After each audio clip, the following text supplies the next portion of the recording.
Hola, hola, muy buenos días. Tengan todos y cada uno de ustedes. Mi nombre es Alejandro Rojas Vives, licenciado en Administración Pública. Sean bienvenidos a esta charla sobre la neurodivergencia y la manera en cómo podemos promover formas de inclusión.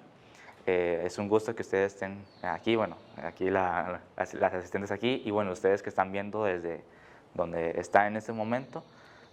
Es un gusto para mí poder compartirles un poco sobre mi perspectiva, sobre la realidad que se vive dentro de la comunidad neurodivergente y demás. Entonces es un gusto, ya que, bueno, hay una asistencia aquí en el salón. Voy a hacer nada más la pregunta, bueno, su nombre, por favor, y qué le gustaría aprender dentro de esta charla.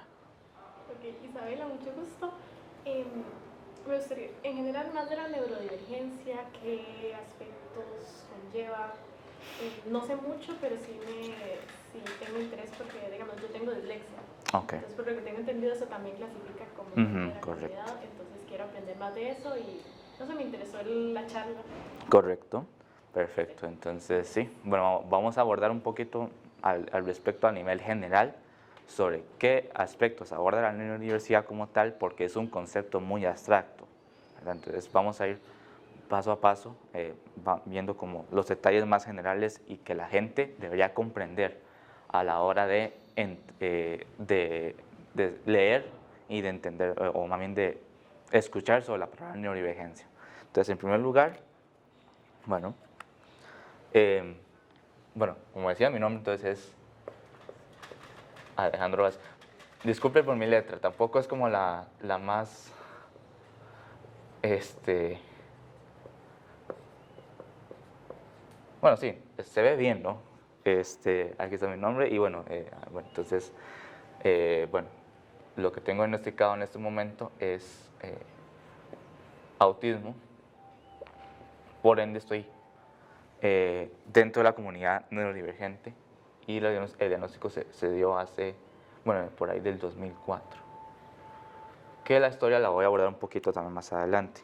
Pero en primer lugar lo que quiero comentar es el tema, hay varios conceptos que hay que quedar claro primero, ¿verdad? Uno de ellos es el concepto de neurodiversidad, que parte del principio, la premisa de que el cerebro de cada una de las personas procesa la información, recibe los estímulos y percibe las situaciones de la vida de una manera única. Es decir, si yo tengo esta persona acá, por ejemplo, que va a recibir una clase, ¿verdad? De, excepto la materia que quieran, de económicas, o digamos, una mate, ¿verdad? Entonces tienen varios números ahí, ¿verdad? Entonces, ¿qué pasa? Esta persona va a percibir la clase, o por así decirlo, un ejemplo muy práctico, la clase la va a percibir de una manera muy distinta, digamos, en el cerebro, ¿verdad? ¿Qué lo haría otra persona? Perfectamente, con sus diversas maneras, ¿verdad? De aprendizaje también involucradas. Entonces, evidentemente aquí ejemplifico una mujer, ¿verdad? Y disculpen mis dibujos así todo raritos, pero bueno, esa es como la manera más sencilla de dibujar. Entonces sí, que está viendo también la misma clase de, en teoría, matemática. Podemos ejemplificar cualquier curso de mate, ya sea en la escuela, colegio o aquí en nivel universitario. Entonces, eso es como un ejemplo básico para empezar. Entonces, también hay, se puede decir como una universidad también en cuanto a perspectivas, porque también se han constituido movimientos alrededor de las personas que están dentro de esta comunidad neurodivergente.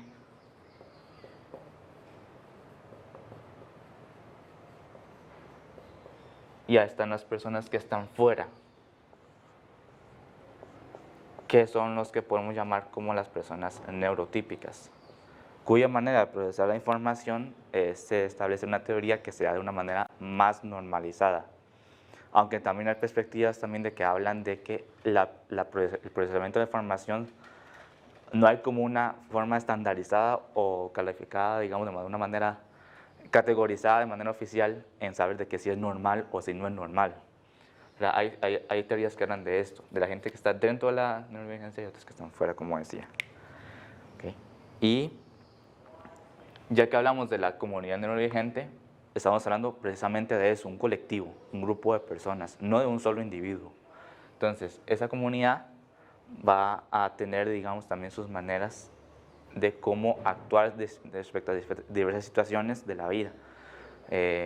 Obviamente dentro de esa comunidad neurodivergente se incluye, digamos, como decía Isabela, las personas con algún tipo de dificultad de aprendizaje como dislexia, ¿verdad? O algo por decirlo que está bien diagnosticado. Está la gente que tiene también un trastorno de déficit atencional y la gente con autismo. Como mi background, por así decirlo, habla un poco o tiene sus bases en el tema del autismo, voy a concentrar en hablar de mi perspectiva y cómo las personas con neurodivergencia reaccionan, como decía anteriormente. Hay otro ejemplo que quería mencionar y es el hecho, por ejemplo, de que, número uno,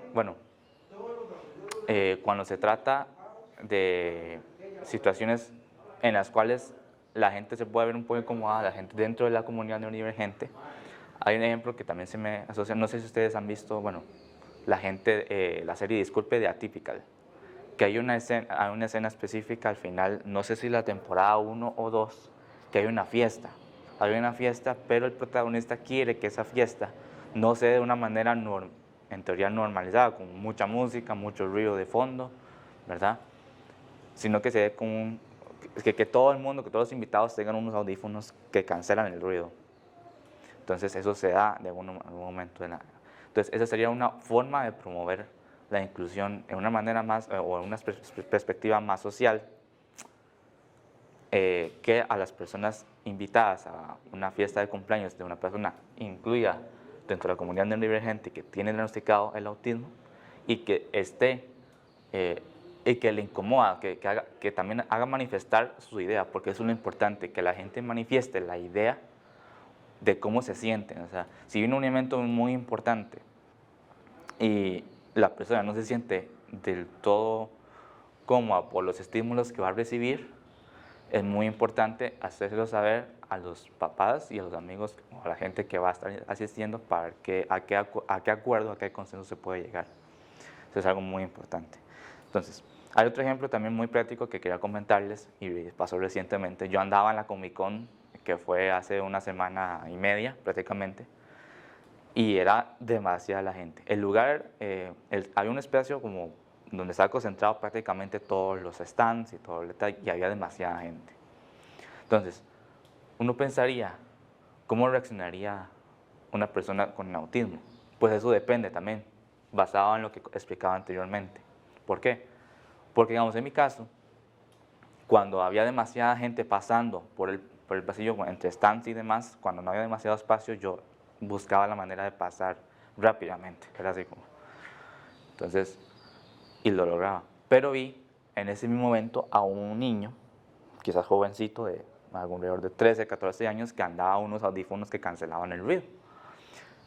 Y entonces yo me pregunté, bueno, parece que, pues, uno puede pensar, le encontró el gusto de ir, pero que vaya con sus condiciones ya especificadas y definidas, que es andar con audífono. Entonces, lo importante acá es saber que si uno va a un evento en el cual va a haber demasiada gente, porque también, por ejemplo, yo he andado también en estadios de fútbol y todo, y es demasiada gente. De hecho, también hace poco fui, y era demasiada gente la que había. Pero yo creo que yo también tengo, no sé si es por costumbre mía, que ya me acostumbré a escuchar tanto el ruido en el fondo, que no me llega a afectar o que no me llega a incomodar del todo. Pero a algunas personas les puede incomodar. Entonces, eso es lo importante a la hora de determinar si a alguna persona le está incomodando y si uno está cerca de esa persona, ver primero si le puede ayudar, preguntándole amablemente. Porque si la persona no está dispuesta a que lo ayuden, hay que dejarlo ahí, porque hay que respetar su autonomía y libertad, basándonos en eso. Entonces, imaginemos que entonces ese estadio de fútbol, no en la cancha, no la marqué muy, pero digamos que aquí está el estadio, ahí están las gradas, ¿verdad?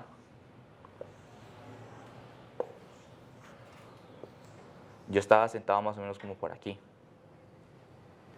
Pero todo esto estaba lleno.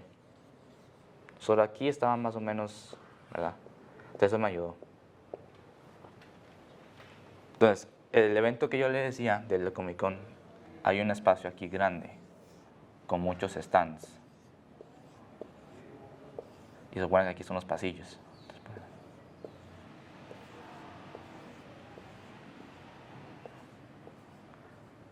Se supone, digamos, el lugar, se supone que es el lugar con los stands, ¿verdad? Entonces, ¿qué pasa?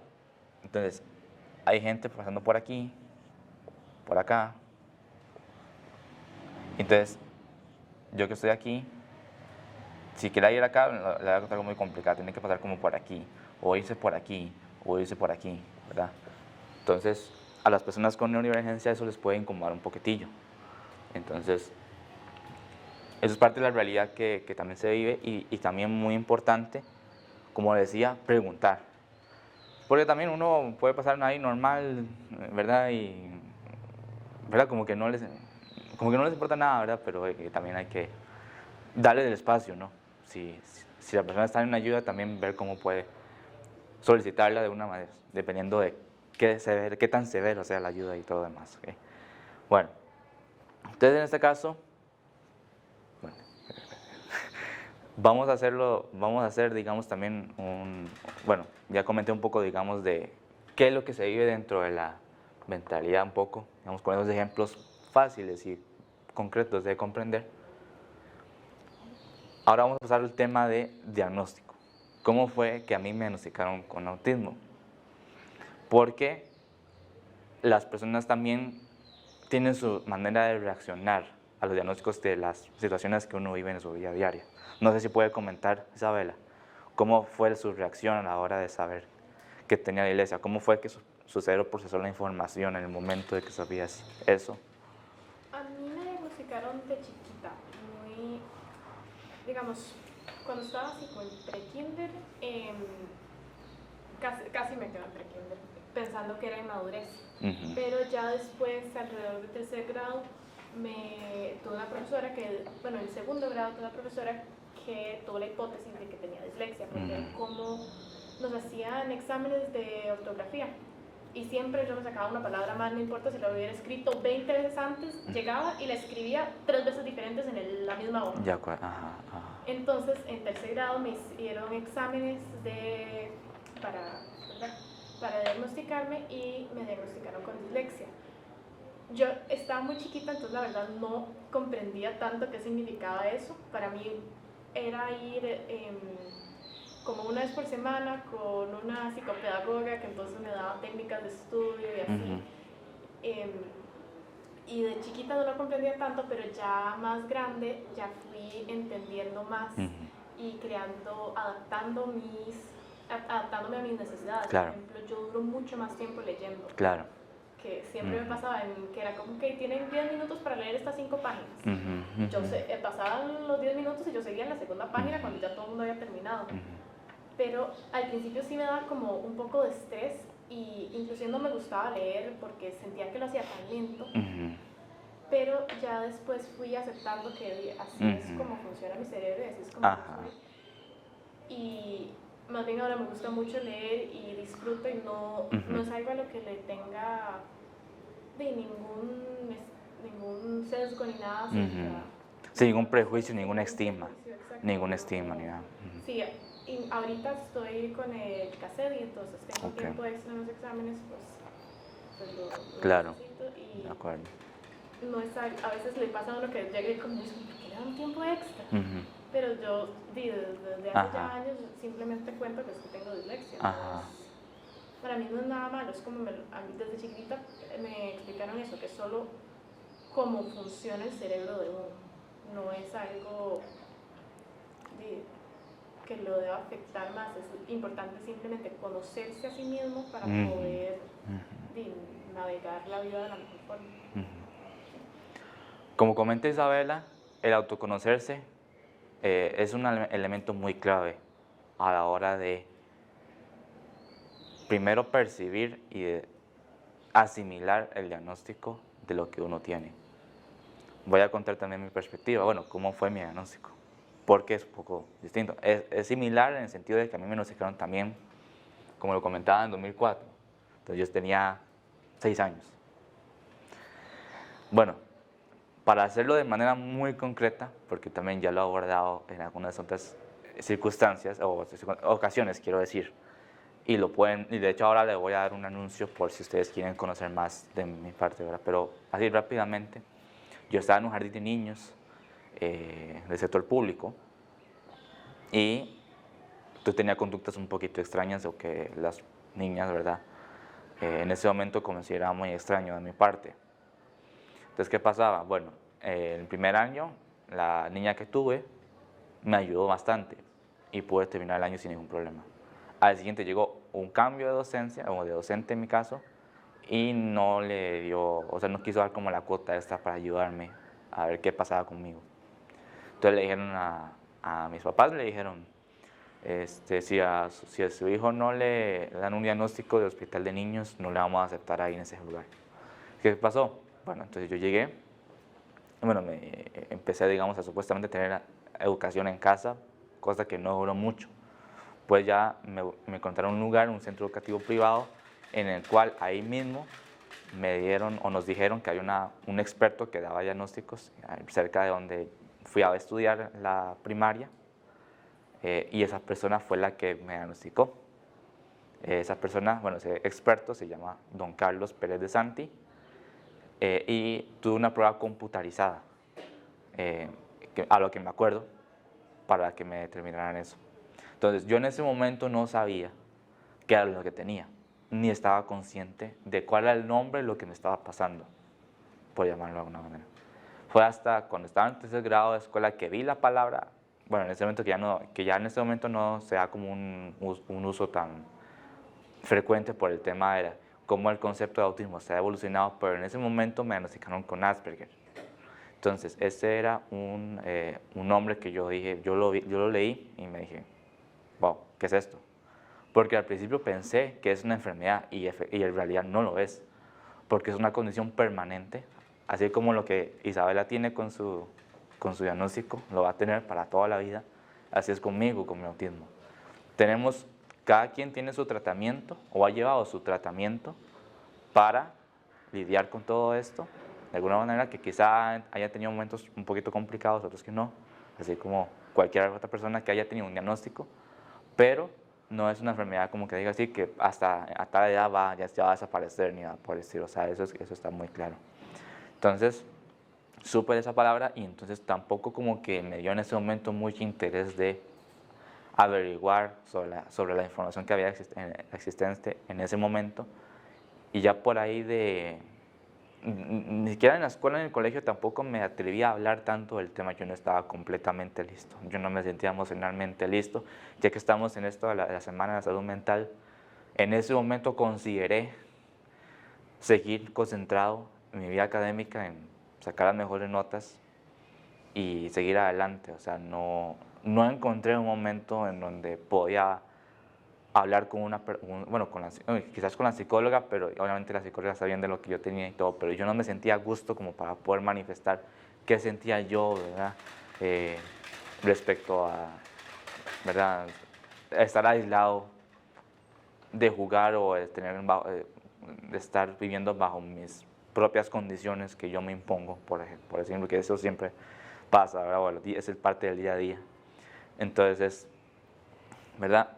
Ha sido complicado en ese sentido, pero entonces ya cuando entré a la UCR, a la carrera de Administración Pública, resulta que para un curso que yo estaba llevando en el segundo año, en el segundo ciclo, había un examen final y había un caso que se estaba planteando de Cundinamarca. Entonces yo dije, yo pienso que bueno, y hablaba del tema del autismo, ¿verdad? Hablaba de eso, el caso como tal, era un estudio de caso. Y te dije, ¿por qué? Bueno, siento que este es el momento para ya empezar a revelar lo que he tenido, digamos, dentro de mi alma, no sé, y quiero ya revelarlo. Y así fue, bueno, mis compañeros vieron la información, el video que yo hice, quedaron más claros, ¿verdad? Bueno, me dieron todo el apoyo y obviamente les agradecí. Y ya fue a partir de ahí que nació ese interés mío de promulgar, bueno, y bueno, de promover todo ese tipo de informaciones que le he estado dando, inclusive con esta charla, así de manera concreta y bueno, resumida. Y yo la verdad no me arrepiento nada de eso. Evidentemente, bueno, eh, mi diagnóstico también se da de una manera, bueno, hay una parte hereditaria al respecto de la familia paterna. Cuando a mí me diagnosticaron, mi papá lo rechazó. Entonces, ahí ya hay una diferencia. O sea, a una persona que no tenía uso de razón en ese momento, no sabía que le había sido diagnosticado y siguió la vida normal. Y una persona ya adulta, con 35 años, 36, decidió eliminar, bueno, o rechazado esa parte de su vida hasta que luego otro experto le fue convenciendo a él de que tenía el autismo. Entonces, lamentablemente es así, la realidad es que hay personas que tienen sus maneras chocantes de percibir la información, como el caso de mi papá. Yo cuando me di cuenta por primera vez, como decía, me pareció un poco choqueante, pero tampoco fue que me puse, no, me eché a morir ni nada por el estilo, yo decidí seguir adelante. Yo cuando aprendí que eso sí era una condición permanente, yo dije, bueno, voy a sacar lo mejor. Y me preguntaron en una entrevista hace unos años, bueno, más de 2 años, ¿a usted le gustaría haber nacido, digamos, en otra vida sin el autismo o mantener la condición por toda la vida? Y yo preferí lo segundo, porque eso es parte de la identidad de cada persona. Así como Isabela menciona que bueno, ese diagnóstico que le tuvo, bueno, que se le dieron desde muy pequeña, ya se convirtió en parte de su identidad, así mismo lo veo yo. Mi autismo, evidentemente, ha sido trabajado y todo. No he sido la misma persona de hace 15, 20 años, pero aún estoy trabajando, pero ya lo he concebido como parte de mi identidad. Entonces, yo siento que lo más importante acá es eso, reconocer los límites que uno tiene y también las fortalezas, como en todos, pero más cuando se trata de ser parte de la comunidad neurodivergente, saber dónde poder acudir a ayuda cuando lo necesitemos. Y que hayan personas que quizás no nos conozcamos ni nada. Ahora hago aquí nada más un paréntesis para mencionar el tema, bueno, de la muerte de una colega estudiante que estudiaba bachillerato en inglés. Lamento mucho la situación y esas situaciones lamentablemente suceden cuando, obviamente no puedo comentar mucho, no he leído tanto el contexto, pero sí me apena mucho saber de que a un joven como Isabela, como a mí, persona, nos puede pasar perfectamente si no encontramos a alguien pronto para una ayuda inmediata y que pueda controlar la situación lo más pronto posible. Eso es lo que quiero promover aquí, digamos, que existan métodos efectivos de ayuda para que la problemática se vaya controlando y que el entorno ya se vea más libre, ¿verdad? Como que ya toda la niebla, ¿verdad? Toda la niebla ¿verdad? Que imposibilita la vista hacia el horizonte, en todo sentido, en el camino que llevamos de la vida, se pueda disipar. Ok, bueno, evidentemente yo tenía una planificación para una actividad grupal, sin embargo en este momento, bueno, no hay muchos asistentes, bueno, disculpe por eso, pero sí podemos hacer, digamos, un ejercicio, aunque sea ambientarlo de una manera individual, ¿no? Entonces vamos a hacer lo siguiente, ahí ya ustedes que están viendo esto desde sus dispositivos o casas, lo pueden hacer perfectamente, lo pueden inclusive hacer un dibujo o como quieran presentarlo, y si quieren compartirlo, digamos, de alguna u otra manera, lo pueden hacer, ahí después lo vamos a coordinar.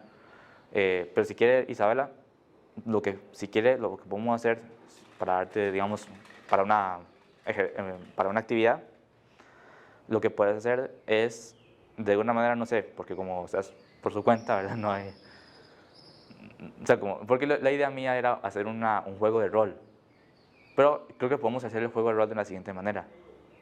Yo podría ser, evidentemente, la persona con autismo, entonces vamos a simular que yo voy a estar aplicando a una empresa que está buscando personal neurodivergente. Y entonces usted como, en teoría, bueno, te doy el papel, digamos, de colaboradora o de recursos humanos, trabajadora de recursos humanos ahí, eh, hace, digamos, un planteamiento para contratar personas neurodivergentes. Entonces, como un juego de rol, o si quiere lo pone como las acciones ahí, si quiere lo apunta ahí en su cuaderno, digamos, ¿qué pasos debería hacer tener usted para, o sea, qué elementos debería encontrar en una persona neurodivergente para que, ¿verdad? Una empresa, digamos que es una empresa que, como tipo P&G, o puedes crear una propia empresa, digamos, o como un propio emprendimiento y quieres contratar, digamos, personas neurodivergentes. ¿De qué quiere hacer su emprendimiento, por ejemplo? No sé, como arte, tejer, ok, digamos que de arte. Entonces, ¿qué buscaría usted en una persona neurodivergente para que trabaje con usted, digamos? Si tuviera el capital, digamos, si tuviera los recursos para invertir, digamos, en eso. O Sí, sea, tomando en cuenta que tiene que ser neurodivergente. correcto. Bueno, primero sí, confirmar que sí sea parte de la comunidad Sí, neurodivergente. evidentemente, sí, como hacer como el anuncio, ¿verdad? De que que sea claro, Sí, específico, de que sea que para tenga personas. algún tipo de diagnóstico o algo. Si eso es lo que se está buscando. Sobre todo Ajá. em, que entienda las, bueno, dice, tendría que crear cierto tipo de expectativas, que es lo que busca la empresa, y que estén de acorde con lo que espera esta persona y que quiera trabajar en esa empresa con esos objetivos, y que se alineen los objetivos de la persona con los de la empresa. Eso sí, para mí sería lo más importante. Ok, perfecto. Genial, genial. Perfecto, sí. Yo creo que sí estaría, es un abordaje, ¿verdad? Bien certero, ¿no? Y ya como para cambiar un poco la situación, digamos, el escenario, volviendo al tema del cumpleaños, ¿verdad? El cumpleaños de una persona neurodivergente que solicita expresamente que, bueno, yo es que yo necesito usar esos audífonos que cancelan ruido todo el rato, ¿verdad? ¿Qué haría usted, digamos, si usted organizara la fiesta para un amigo que usted sabe que es neurodivergente, Em, ¿verdad? ¿Qué haría usted para que la persona neurodivergente pueda disfrutar de la fiesta sin tener que, ¿verdad? Algo que lo incomode, o sea, como que hacer todo lo posible para que la fiesta se vea más controlable, ¿verdad? Y que la persona, su amigo, digamos, imaginando que sea un amigo neurodivergente confirmado, pueda pasarla bien, que pueda estar feliz, ¿verdad? Tener un buen rato. Sí, digamos, primero tomaría en cuenta cuáles, o sea, todas las necesidades de mi amigo, que es, digamos, por ejemplo, eso, si es que le molestan los ruidos fuertes o si le molesta, por ejemplo, que haya muchas personas. Eh, entonces, digamos, en ese caso, si le molesta que haya muchas personas, podría hacer la fiesta afuera, y asegurarme que todas las personas invitadas estén conscientes de las necesidades de esta persona y que las vayan a cumplir. Pues ese cumpleaños, entonces la idea es que esta persona disfrute. Entonces, Yo le diría que también que las personas sepan y que se les explique de manera clara y sencilla también, porque hay probablemente conceptos que hay personas que no entiendan algún que otro concepto y pueden pensar, pero ¿qué es esto, verdad? Entonces, yo entiendo que para mí lo importante sería eso. Está genial su planteamiento, yo le agregaría eso, explicarlo de una manera sencilla, ¿verdad? Y todo, pero todo bien, genial. Y entonces, ya prácticamente, sí les comento también, o sea, ya casi vamos finalizando y todo, sí les, antes de venir con la parte final y todo, nada más, si ustedes quieren dejar una realimentación, lo pueden dejar aquí. Evidentemente es como mi primera vez dando una charla y pues la verdad estoy muy, muy contento de que me hayan dado la posibilidad de compartir un poco de mi perspectiva, pero también, digamos, sé que tengo oportunidades de mejora y también el trabajo en el que estoy en este momento lo tengo muy claro. Así que no pueden dejar la alimentación, sería genial. Y ya prácticamente como finalizando, antes de que se finalice, bueno, esta actividad, yo tengo 2 videos en mi canal de YouTube. Mi canal de YouTube es Alejandro Rojas Vives, donde hablo más sobre mi diagnóstico de autismo. Y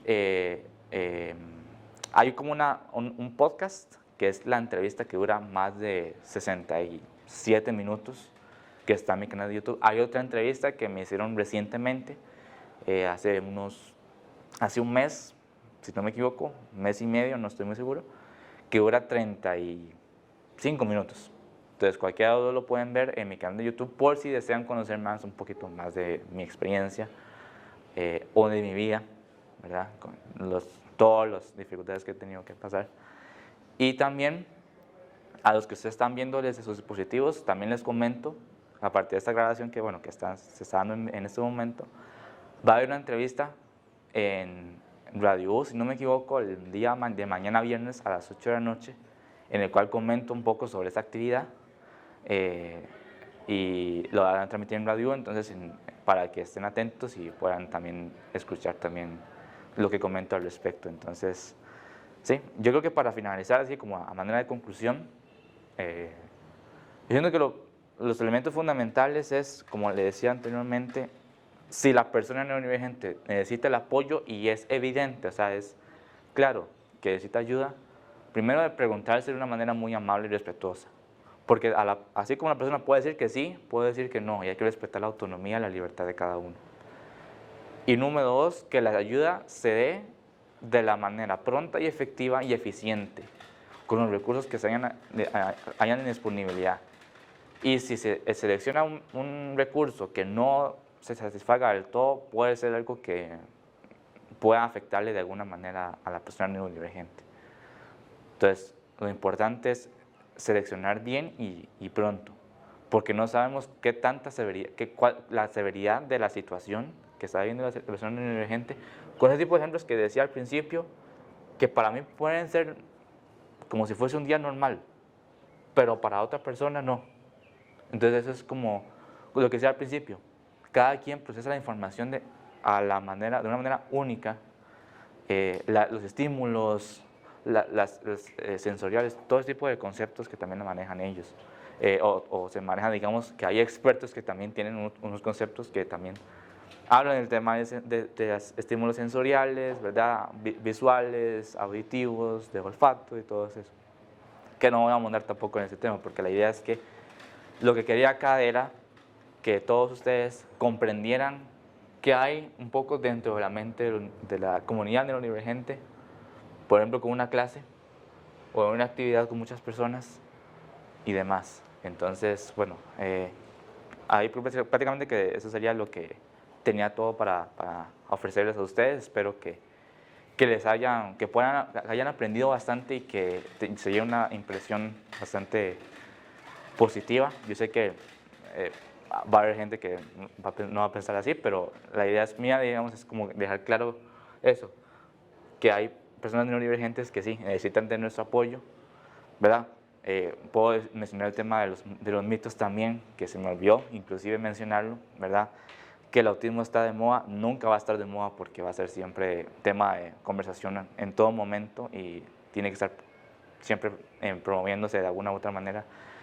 Que no somos sociables, sí lo podemos hacer, pero depende también de la personalidad de cada persona, ¿verdad? Entonces, ese tipo de situaciones, o ese tipo de mitos también lo he venido desarrollando en esas entrevistas también que dije hace unos minutos. Entonces, si lo quieren ver y escuchar, genial. Entonces, prácticamente sí, porque ya estaríamos prácticamente en el final. Bueno, agradecer de nueva cuenta por verme en esta charla. Espero que haya todo quedado claro y más bien, si hubiesen dudas y demás, bueno, ahí podré aclararles de una otra. No sé si tienen alguna duda de todo lo que he explicado, no sé. Ya que hablo de eso, genial, perfecto. Genial, y si tienen algunas dudas, ya que lo están viendo ahí en esta grabación, lo pueden dejar saber y ver cómo la manera lo puedo aclarar. Entonces, y será un placer de mi parte hacerlo. Bueno, de nada, bueno, de mi parte, entonces eso sería todo, como decía.